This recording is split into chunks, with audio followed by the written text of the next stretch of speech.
안녕하십니까 보라매 여러분, 프로파일럿 진행을 맡은 전영건 기자입니다. 올해 하반기 최대 방위사업 이슈로 꼽히고 있는 전자전기.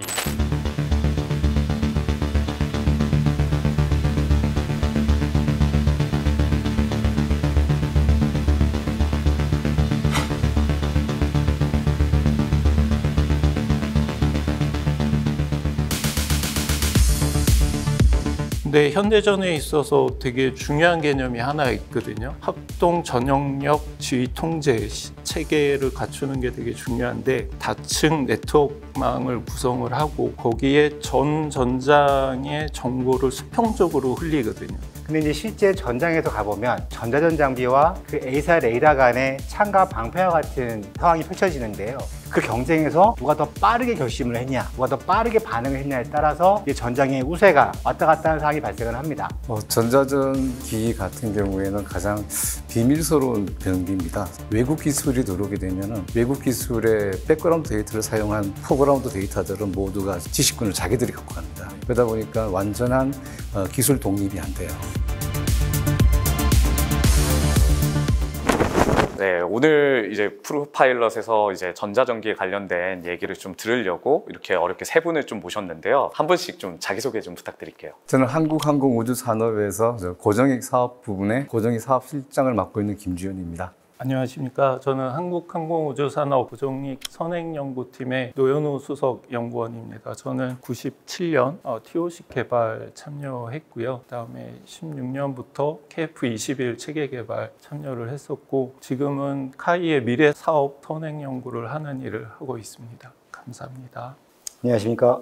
하나시스템에서 디펜스 일렉트로닉스 사업단을 맡고 있는 박성균입니다. 저희 디펜스 일렉트로닉스 사업단은 전자전 분야하고 대한민국의 C4I 체계, 지휘통제, 그다음에 전술통신 그 세 가지 분야를 사업을 담당하고 있습니다. 자, 이 전자전기를 위해서 이 어마어마한 기업이 콘소시엄을 이뤘어요. 원팀을 이뤄서 도전을 하게 되는데, 저희 지금 구독자들이 잘 모르실 수 있거든요. 전자전이 정확히 좀 어떤 건지 좀 설명 좀 부탁드릴게요. 전자전은 특히 전자전기, 항공기 체계에서는 크게 세 가지인데, 하나는 SOJ라고 보통 부르는 스탠드 오프 제머가 있습니다. 그 스탠드 오프 제머는 원거리 전자 공격기인데요. 주로 적 지휘 통신망을 통신 교란을 하고, 그다음에 적 방공망 중에 굉장히 먼 거리를 탐지하는 그 조기 경보 레이더가 있거든요. 그것을 교란하는 그게 SOJ가 되겠고요. 근데 현대전에 있어서 되게 중요한 개념이 하나 있거든요.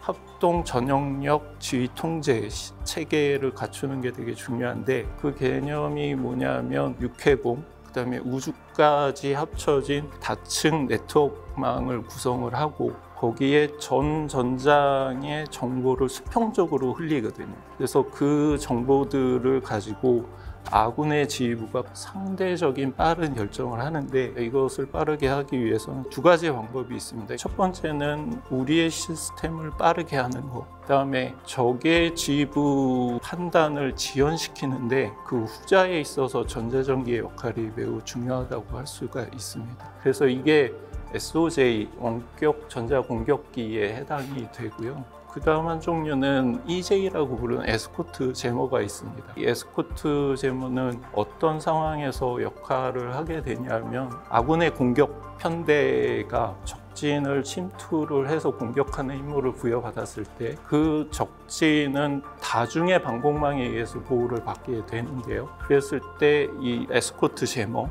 근접형 호위 전자공격기가 먼저 가서 다중 방공망을 무력화시키고요. 이렇게 됐을 때 그 방공망의 미사일 사거리는 한 5분의 1, 많으면 10분의 1까지 줄어들게 되는데, 그렇게 되면 이 방공망에 틈새가 생기게 됩니다. 이 틈새로 우리 아군 공격 편대가 침투를 하게 되고, 그러면 작전 성공률을 높이고 생존율을 굉장히 높일 수가 있습니다. 그래서 빠른 속도, 그 다음에 높은 기동성, 그 다음에 강력한 자체 보호 시스템을 갖춰야 되는데요. 이러한 거를 갖춘 전투기를 주로 개조를 해서 에스코트 제머로 활용을 하고 있고요. 그 다음에 마지막으로는 SIJ라고 하는 스탠드인 제머, 얘는 일종의 기만 체계인데, 그러니까 소형 무인기를 주로 사용을 하고요. 되게 저가 가성비가 높은 무기 체계인데, 얘는 아예 적 방공망 속으로 침투를 해서 자기가 고가의 전투기인 기만을 하게 됩니다. 그래서 얘 역할은 두 가지인데요. 일단 적의 위치가 파악이 되면 자폭으로 물리적으로 파괴하는 능력이 있고, 또 적의 방공 미사일을 소모하게 하는 그런 역할을 하게 됩니다. 이 SIJ가 SOJ 원거리 전자공격기와 합동으로 운영을 하게 되면 이 SIJ에 의해서 강제로 가동하게 되는 그 방공망 위치가 SOJ에 의해서 파악이 되게 되고, 그렇게 파악된 방공망의 위치는 그 원거리 전자공격기에 장착되어 있는 링크 16, 링크 K에 의해서 아군의 공격 자산의 정보가 유포가 되게 됩니다. 그래서 대표적인 공격 자산은 전투기, 그다음에 미사일 부대, 포병 부대의 정보가 하달이 되고, 그거에 의해서 적 방공망을 무력화시키게 되는데요. 이렇듯이 세 종류의 전자전 항공 체계의 종류는 상호 보완하고 합동 작전을 하게 되는 그러한 항공 무기 체계라고 할 수가 있습니다. 이렇게 이제 얘기를 들으면은 보라매님들이 이해를 하실 수는 있지만, 또 하나 시스템에서 얘기를 좀 주시면은 좀 더 쉽게 좀 이해될 수 있을 것 같거든요. 그러니까 저희가 이제 하나 시스템 같은 경우에는 전자전 장비도 개발을 하고 있지만 그 A사 레이더도 개발하고 있기 때문에 실제 전투기의 가장 큰 위협인 샘에 대한 레이더를 개발하고 있습니다.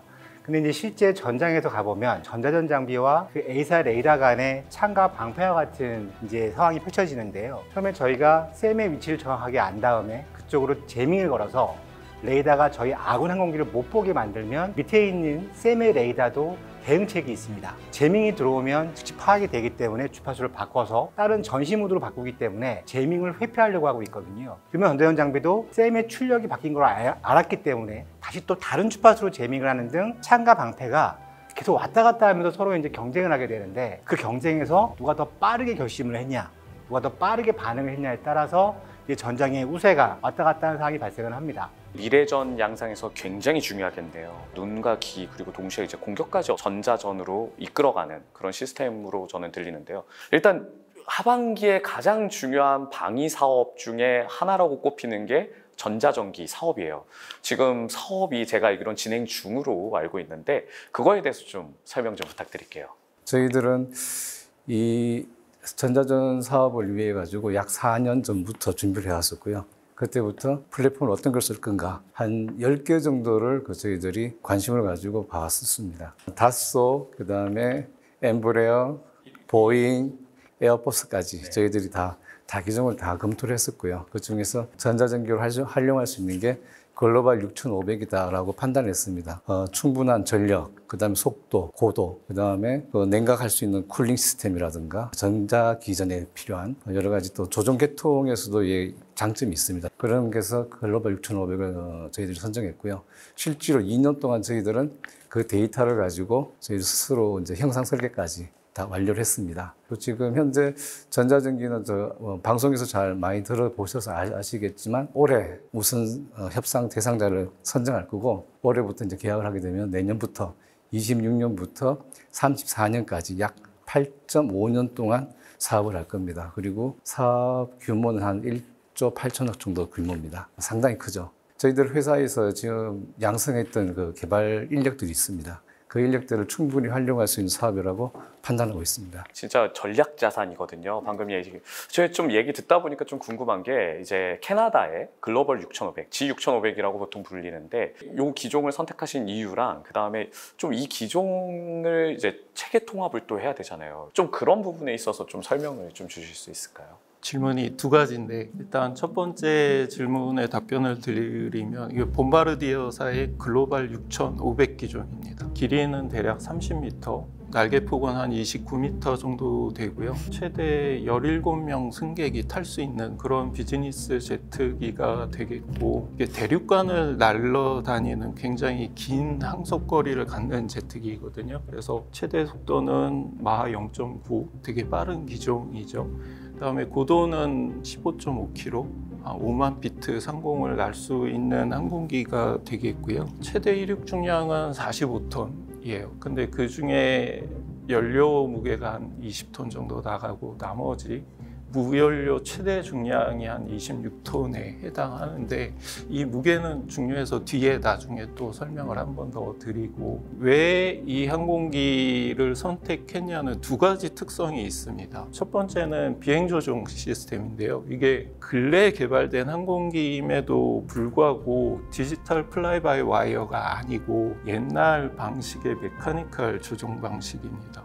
조종사가 조종관을 당기면 이 피지컬한 힘이 조종면에 그대로 전달되는 케이블에 의해서 전달되는 그런 옛날 방식인데 여기에 다른 점은 조종면 바로 앞에 유압 장치가 붙어 있어서 조종사의 움직임을 인식을 해서 실제 힘은 이 유압 장치가 조종면에 전달을 하는 기계 유압식 조종 장치인데 말씀드렸다시피 조종사부터 조종면까지 어떠한 전기 장치도 들어가 있지 않습니다. 그래서 전파 간섭에 굉장히 강건하고요. 제가 작년에 봄바르디어사 방문했을 때 거기 수석 엔지니어가 하는 말이 그거더라고요. 민항기에서 개발된 디지털 플라이바이어가 이 전장 상황에서의 강력하고 다양한 전파 환경에 안전함을 증명된 민항기는 아무것도 없다. 그래서 이런 기계식 조종 방식이 굉장히 군용기로서는 좋다라고 얘기를 하더라고요.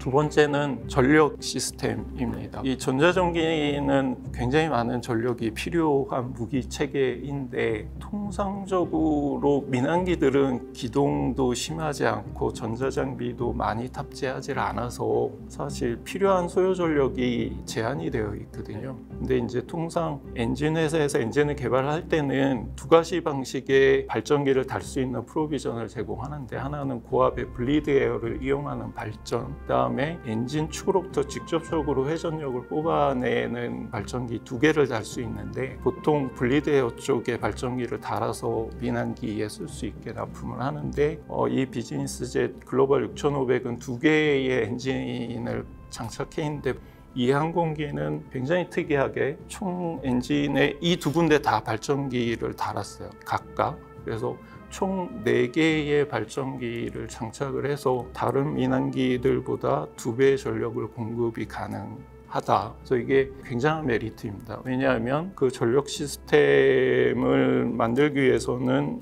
엔진을 개조해야 되기 때문에 그렇지 않은 시스템을 손을 댈 때는 거기에 대한 비용과 일정과 개발 리스크가 따라오기 때문에 그거를 줄일 수 있는 비행기다. 군용기로 개조하기에 굉장히 적합한 기종이었다 말씀을 드릴 수 있겠습니다. 네. 자, 그러면 약간 궁금한 게 제가 좀 취재를 했었는데 이 동일한 플랫폼으로 지금 진행이 되잖아요. 대부분 사람들은 이게 같은 플랫폼이기 때문에 똑같은 영상을 띄고 있을 거라는 그런 생각을 갖고 있더라고요.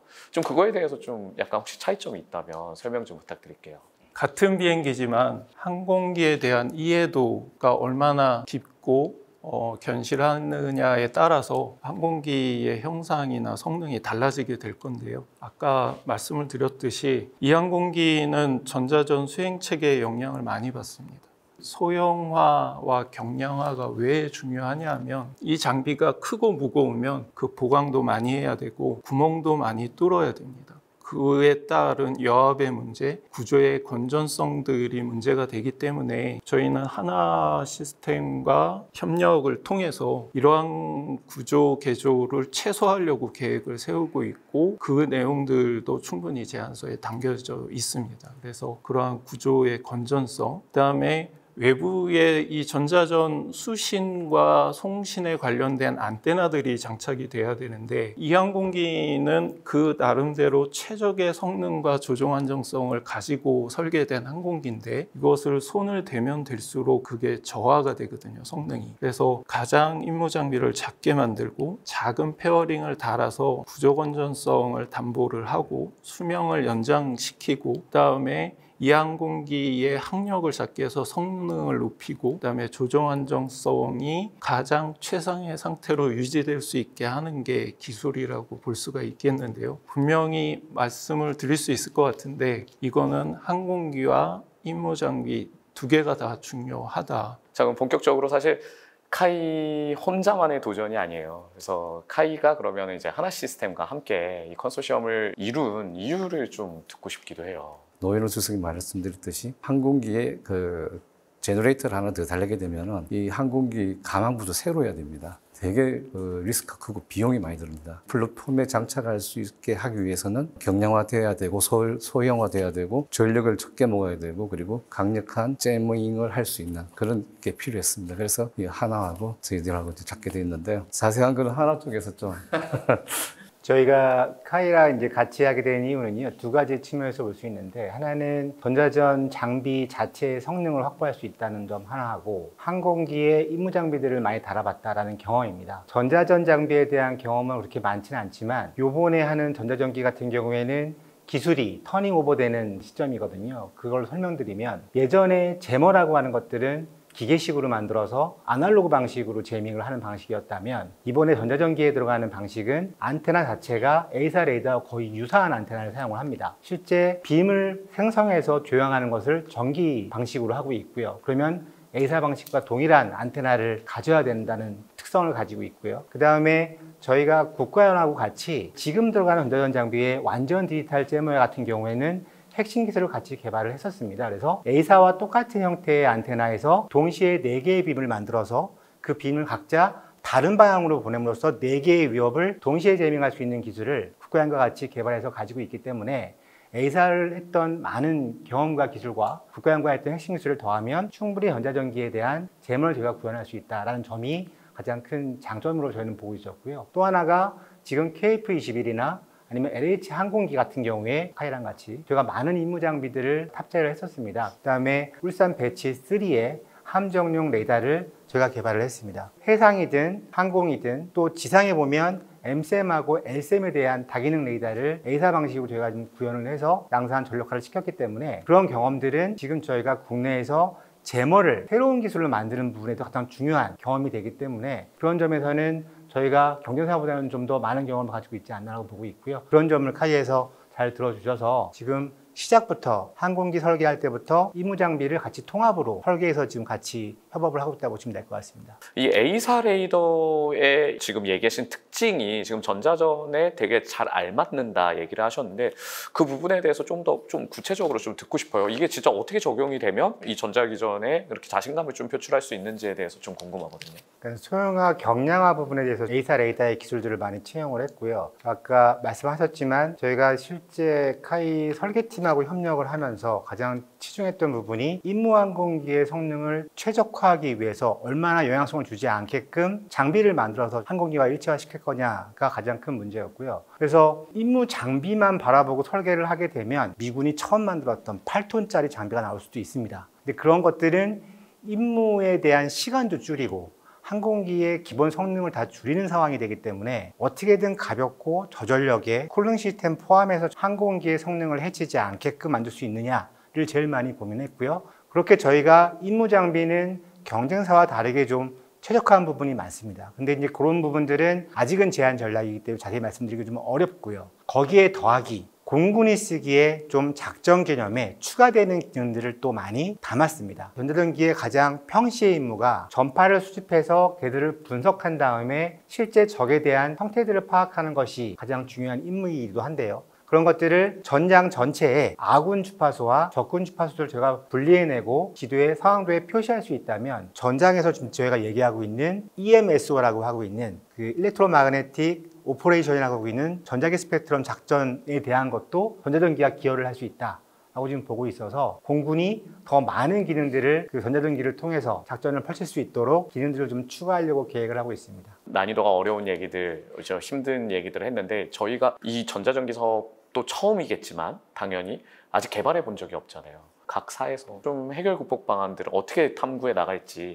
어떻게 개발해 나갈지를 좀 듣고 싶습니다. 그러니까 전자전 임무 장비 측면에서 보게 되면 아직 제머에 대한 것들은 국내 기술력이 없다고 봐서 전체 기간에 2년 동안 탐색 개발로 진행이 될 예정입니다. 탐색 개발 동안 제머에 대한 기술력 확보한 후에 그 나머지 이제 6년 5개월 동안 체계 개발하는 과정으로 진행이 되는데요. 이 전자전기 사업에서 가장 중요한 것은 임무 장비를 잘 만든다는 것보다 전자전 항공기 자체가 전자전 체계입니다. 그러다 보니 장비와 일체화된 항공기를 만들어야 되기 때문에 저희가 초기에 2년 동안 탐색 개발 동안도 항공기 설계하시는 분들하고 계속 긴밀하게 연락을 하면서 전자전 임무 장비를 설계할 예정입니다. 그 부분이 굉장히 어렵겠네요. 이 두 개가 같이 맞물려서 가야 된다는 뜻으로 저는 들리는데, 근데 하물며 이 엄청난 고출력을 발휘하는 전자전기 정도면 이 항공기 통합 체계가 굉장히 중요한 거 아닌가, 좀 이런 생각이 드는데 어떻게 좀 보시나요? 예전에 그 사드 배치될 때 기억하시나요? 그 레이더 앞에 있으면 사람이 타 죽는다고 해요. 손 닫고 있어요. 근데 이 전자전기의 재밍, 전자파도 굉장히 강력하거든요. 그래서 가망인증 기준에 이 사항이 있습니다. 이 전자파가 인체 및 항전 장비에 무해해야 된다. 그다음에 이 장비들은 상호간에 전파 간섭이 없어야 된다라는 게 기준이 있습니다. 이 기준 자체는 되게 간단한데 어떻게 인체에 무해하게 설계를 하고 그것을 달성할 것이냐, 그 다음에 이 항전 장비들의 상호 간섭이 없는 것을 인증을 하려면 어떤 시험을 하고 어떻게 개발을 해야 될 것이냐가 굉장히 중요한 거고요. 근데 일단 가망인증 기준을 보면 어떻게 개발하라라는 그런 내용이 전혀 없습니다. 대신 니네들이 달성해야 되는 안전 목표는 이거야 라는 기준만 제시를 하지, 그거를 어떻게 어떤 방식으로 구현해야 될지는 전적으로 기술진에 의해서 달려 있고, 그러다 보니 이 전자전기에 알맞는 안전한 기준을 수립하는 게 되게 힘든 과제였고요. 그래서 저희는 이 전자전기 개조 개량 사업에 맞는 가망 기준을 뽑기 위해서 지난 2년 전부터 외부 연구기관하고 과제를 진행을 했고, 그래서 전체 가망 인증 기준 800개가 약간 안 돼요. 그 중에 한 200여 개 이 전자전에 맞는 안전 기준들을 뽑아냈고, 어떤 방식으로 시험 평가를 해서 안전한 항공무기 체계를 만들어낼지 다 계획을 세우고 실행할 준비를 하고 있습니다.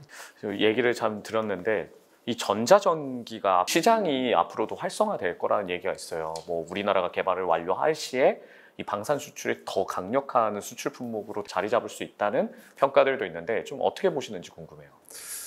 전자전기 같은 경우에는 가장 비밀스러운 병기입니다. 기술 이전이 거의 불가능하겠네요. 거의 불가능하죠. 그래서 국내에서 스스로 기술을 개발을 해야 되고요. 이 항공기 개조부터 해가지고 모든 이 권한, IP, 지식권을 우리가 가지고 있어야 돼요. 정부 사업을 하게 되면은 정부가 모든 지식, IP를 갖게 되거든요. 그렇지만 이제 외국 기술이 들어오게 되면은 외국 기술의 백그라운드 데이터를 사용한 포그라운드 데이터들은 모두가 지식권을 자기들이 갖고 갑니다. 그러다 보니까 완전한 기술 독립이 안 돼요. 그리고 이제 하나 시스템 같은 경우에는 완전하게 국내에서 임무 장비를 개발할 수 있고요. 그거 전체를 이제 항공기 개조, 임무 장비, 그다음 체계 통합까지 우리 기술을 다 하게 된다 그러면 향후에 이제 이런 전자전기에 대한 수출 시장이 열리게 되면 저희들이 EL이나 이런 부분에 제약 없이 수출할 수 있는 그런 상황이 될 거고요. 가장 중요한 건 적의 신호를 수집을 해갖고 분석을 하고 이걸 가지고 MDF 파일이라고 있습니다. MDF 파일을 계속 업그레이드를 해야 됩니다. 그런 부분들이 이제 계속 지속돼야 되는데, 그런 부분들까지 저희들이 수출에 포함된다 그러면은 아마 잘 팔리지 않을까 기대됩니다.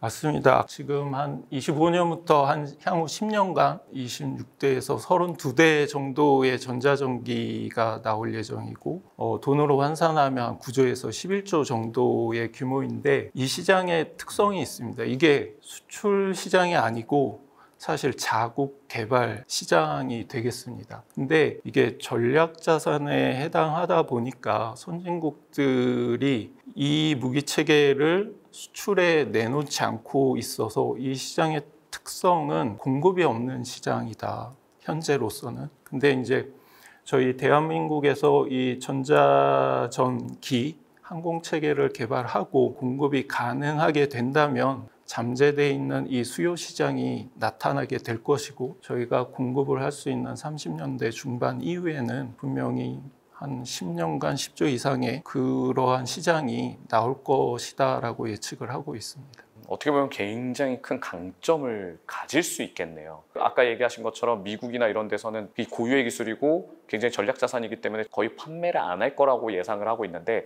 그런 부분에서 우리가 좀 원하는 국가들이 생기고 그거에 따라서 수출도 가능하다는 얘기로 저는 좀 들리는데요. 최근에 그 대전 연구센터에 AI 전자기전 특화 연구센터가 개소됐다고 하는데요. 이것도 그 일환으로 저희가 좀 이해할 수 있을까요? 네, 그렇죠.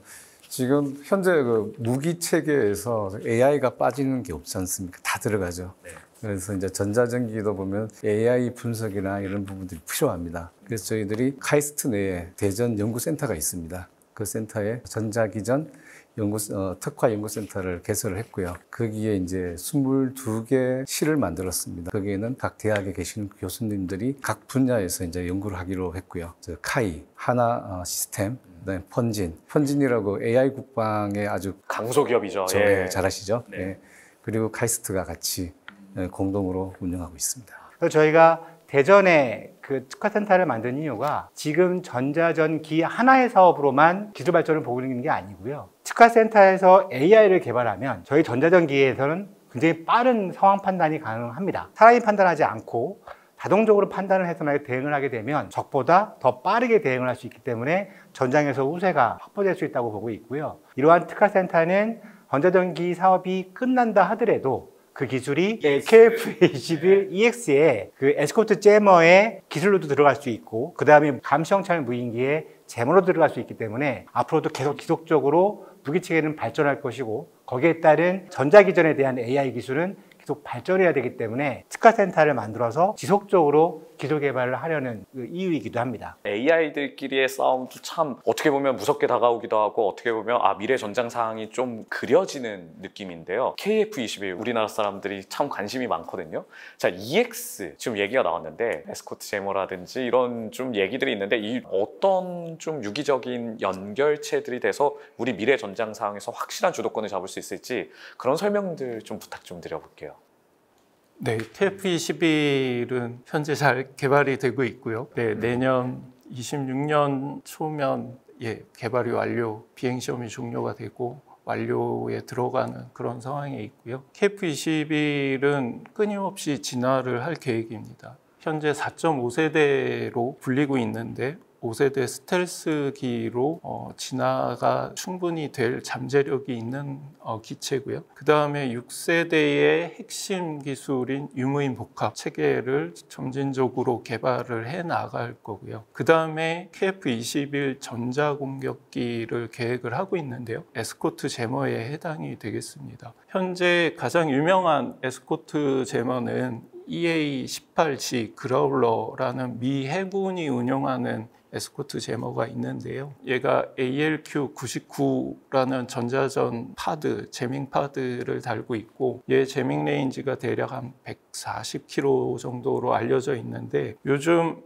업그레이드를 진행을 하고 있습니다. ALQ249라는 새로운 넥스트 제너레이션 제머를 만들고 있고 얘는 제밍 레인지가 거의 2배, 한 300km 이상 상회를 하는 걸로 나와 있고 24년도에 개발이 완료된 것으로 나와 있는데 아마 배치를 하고 있을 것으로 보이고 있고 그래서 저희가 계획하고 있는 KF-21의 전자공격기는 이 신형 그라울러의 성능에 준하는 목표를 가지고 개발을 하게 될 것이고 이 에스코트 제머가 나오면 원거리 전자공격기 SOJ와 공동 작전이 가능하게 될 것이고 현대전에 굉장히 중요한 위치를 가지게 될 것으로 보고 있습니다. 그 다음에 또 한 종류의 전자공격기 스탠드인 제머를 말씀드렸는데 소형 무인기를 활용한다고 말씀드렸는데 저희 카이에서는 AAP라는 다목적 소형 무인기를 개발을 하고 있고 얘는 앞쪽 노즈에 레이더를 달면 정찰기 아니면 탄두를 달면 폭탄, 제밍 시스템을 달면 전자전기가 돼서 KF-21 전자공격기에 탑재를 해서 동시에 운영할 계획도 가지고 있어서요. 이렇게 순차적으로 진행이 되면 대한민국 공군은 원거리 전자공격기, 에스코트 제머, 스탠드인 제머를 다 갖추게 되는 강력한 공군으로 재탄생할 수 있을 것으로 봅니다. 이 사업이 굉장히 중요합니다. 정말 하반기에 아마 가장 큰 방위 사업 중에 하나인데 각오나 다짐을 안 들을 순 없죠. 하나시스템 사업단장님부터 이렇게 각자의 각오나 다짐을 한번 들어보도록 하겠습니다. 네, 저희가 처음에 KF-21을 개발할 때 미국 쪽에서 기술 이전을 거부했던 그 에이사 레이더, IRST 같은 것들을 저희는 개발을 했습니다. 그래서 아무리 어려운 기술이라 하더라도 충분히 국내에서 개발할 수 있다고 믿고 있고요. 전자전기도 K방산의 명품으로 만들어서 글로벌로 나갈 수 있게끔 최선을 다하도록 하겠습니다. 고맙습니다. 저는 지난 한 2년간 이 전자전기를 연구하면서 느낀 거는 전자전기가 이렇게 중요한 항공 무기 체계인지는 몰랐습니다, 사실. 근데 이제 연구를 하면서 이 항공기 개발에도 정말 참여를 해보고 싶다. 내 생애 3번째 비행기가 되면 정말 좋겠다라는 꿈을 꾸게 됐고요. 그 꿈이 이루어지리라고 믿고 있습니다. 네, 감사합니다. 예, 저는 카이가 만들어지면서부터 여기까지 같이 살아왔습니다. 카이 역사하고 저 직장 생활이 같다고 보시면 되고요. 그동안 저희들이 불가능했다라고 하는 것들을 계속 도전해서 이루어왔습니다. TO10 개발, 그리고 수리온, 그리고 KF-21 전투기까지. 실제로 우리가 해보지 못했던 분야였기 때문에 되게 두려움도 많았지만 꿋꿋하게 해왔어요, 이때까지. 카이 DNA는 도전이라고 봅니다, 저희는. 하나 시스템하고 같이 저희들이 한 팀이 돼서 한다 그러면은 전자전기도 훌륭하게 성공할 수 있다고 판단이 되고요. 또 새로운 꿈을 또 이룰 수 있도록 그런 기회가 됐으면 좋겠습니다. 네, 정말 엄청 멋진 포부와 각오를 들었던 것 같습니다. 정말 어려운 도전이니만큼 개발하는 데 큰 일조가 됐으면 좋겠습니다. 그럼 여기서 인사로 마치겠습니다. 정말 감사합니다. 감사합니다.